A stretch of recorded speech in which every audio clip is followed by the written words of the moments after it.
तो आज की इस वीडियो में हम जलोढ़ मिट्टी और काली मिट्टी में अंतर पढ़ने वाले हैं, जो आपके कक्षा 10 का विषय समाज विज्ञान का प्रश्न है। तो देखिए, कोई से भी प्रश्न का आंसर लिखने से पहले आप उन प्रश्न की हेडिंग जरूर डालें, ठीक है। डायरेक्टली आप उसका आंसर ना लिखें। तो यहाँ पे मैंने हेडिंग पहले से डाल रखी है कि जलोढ़ एवं काली मिट्टी में अंतर निम्न है, ठीक है। यदि अंतर कोई सा भी पूछा जाए, जलोढ़ मिट्टी काली मिट्टी में अंतर हो गया, बागर खादर में अंतर हो गया, तो इस तरह से आपको पहले हेडिंग डालनी है, ठीक है। जलोढ़ और काली मिट्टी में अंतर निम्न। तो एक तरफ आपको जलोढ़ मिट्टी लिखना है और दूसरी तरफ आपको काली मिट्टी लिखना है, ठीक है। तो पहला अंतर क्या रहेगा, हम इनके रंग की बात करेंगे, ठीक है, कि जो रंग है इन मिट्टियों का कैसा होता है, ठीक है। तो जो जलोढ़ मिट्टी होती है वो आपकी होती है हल्के भूरे रंग की, ठीक है।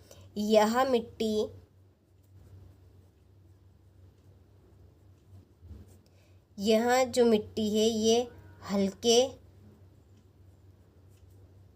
भूरे रंग की होती है, ठीक है। कैसी होती है मिट्टी, तो यह मिट्टी हल्के भूरे रंग की होती है। और काली मिट्टी, तो यह मिट्टी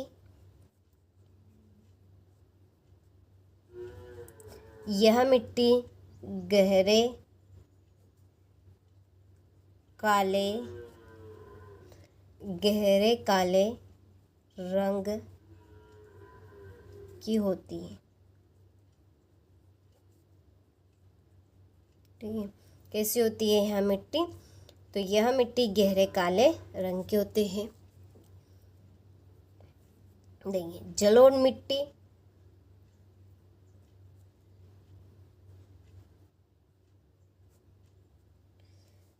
जो जलोढ़ मिट्टी है, ठीक है, वो कम उपजाऊ मिट्टी होती है। जलोढ़ मिट्टी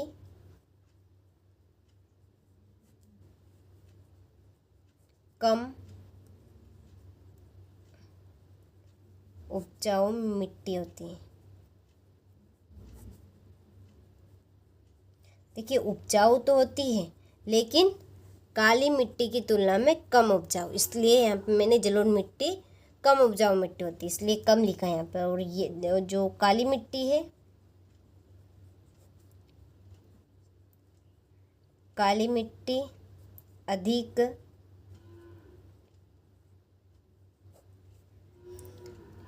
अधिक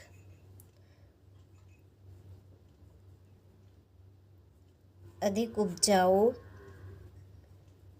मिट्टी होती है,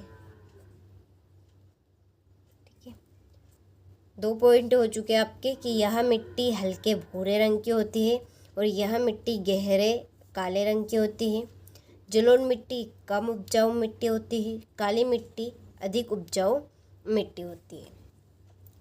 तीसरा पॉइंट थोड़ा सा जूम कर लेते, ठीक है। तीसरा पॉइंट है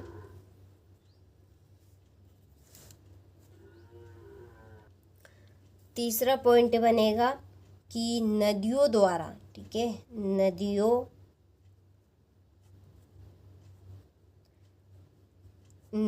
द्वारा बहाकर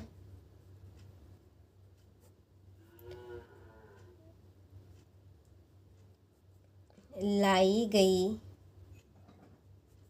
क्या मिट्टी की बात चल रही है तो मिट्टी आएगी आपकी। तो नदियों द्वारा बहाकर लाई गई मिट्टी को हम क्या कहेंगे, जलोढ़ मिट्टी कहेंगे। जलोढ़ को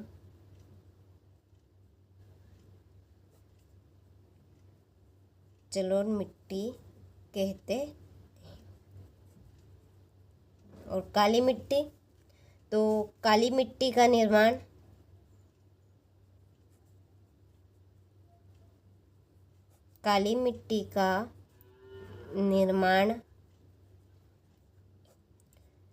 कैसे हुआ है,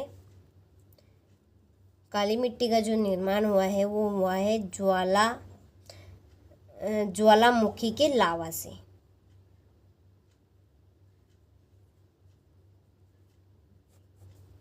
ज्वालामुखी के उद्गार से निकलने वाले लावा से। ठीक है, ज्वालामुखी के उद्गार यानी कि भीतर से, ठीक है, उद्गार से निकलने वाले लावा से।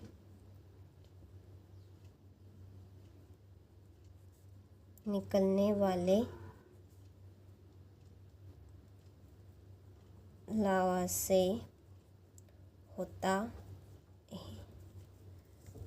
ठीक है, काली मिट्टी का निर्माण ज्वालामुखी के उद्गार से निकलने वाले लावा से, निकलने वाले लावा है, ये मैंने वाला लिख दिया, लावा से होता है। ठीक है, 3 पॉइंट हो गए। चौथा पॉइंट आप इसमें लिख सकते हैं कि यह जो मिट्टी है यह कृषि के लिए बहुत ही उपयोगी, यानी कि खेती करने के लिए ये जो मिट्टी है ये उपयोगी है। तो हम लिखेंगे कि यहाँ कृषि के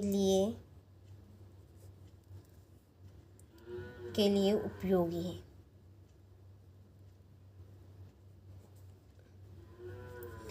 और ये जो मिट्टी है ये कपास की फसल के लिए उपयुक्त मानी जाती है। और यह मिट्टी कपास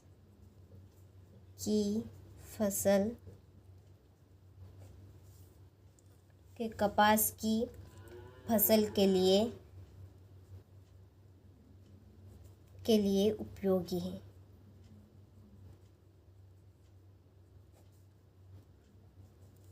ठीक है, तो ये 4 पॉइंट मैंने आपको बता दिए। ठीक है, चलिए और जूम कर लेते हैं। अब देखिए, ठीक है, तो इस तरह से आपको अंतर बनाने हैं जलोढ़ मिट्टी और काली मिट्टी में। पहला अंतर क्या है कि यह जो मिट्टी है ये हल्के भूरे रंग की होती है, और यह जो मिट्टी है ये मिट्टी गहरे काले रंग की होती है। जलोढ़ मिट्टी कम उपजाऊ मिट्टी होती है, काली मिट्टी अधिक उपजाऊ मिट्टी होती है। और जलोढ़ मिट्टी किसे कहेंगे, तो नदियों द्वारा बहाकर लाई गई मिट्टी को हम जलोढ़ मिट्टी कहेंगे। और काली मिट्टी का निर्माण कैसे हुआ है, तो काली मिट्टी का निर्माण ज्वालामुखी के उद्गार से निकलने वाले लावा से होता है। और यह जो मिट्टी कृषि के लिए उपयोगी है, और यह मिट्टी कपास की फसल के लिए उपयोगी है। ठीक है, तो यहाँ से आप स्क्रीनशॉट ले लीजिए अच्छे से। जलोढ़ मिट्टी और काली मिट्टी में हमने अंतर स्पष्ट किया है। और इस तरह से आप अपनी बुक में भी नोट्स बना लीजिएगा, स्ट्रक्चर बनाकर आपको लिखना है। ठीक है, तो ये आपका अध्याय 1 का प्रश्न है जो कि महत्वपूर्ण प्रश्न है। तो चलिए मिलते हैं आपसे अगले वीडियो में इसी तरह के इम्पोर्टेंट क्वेश्चन के साथ।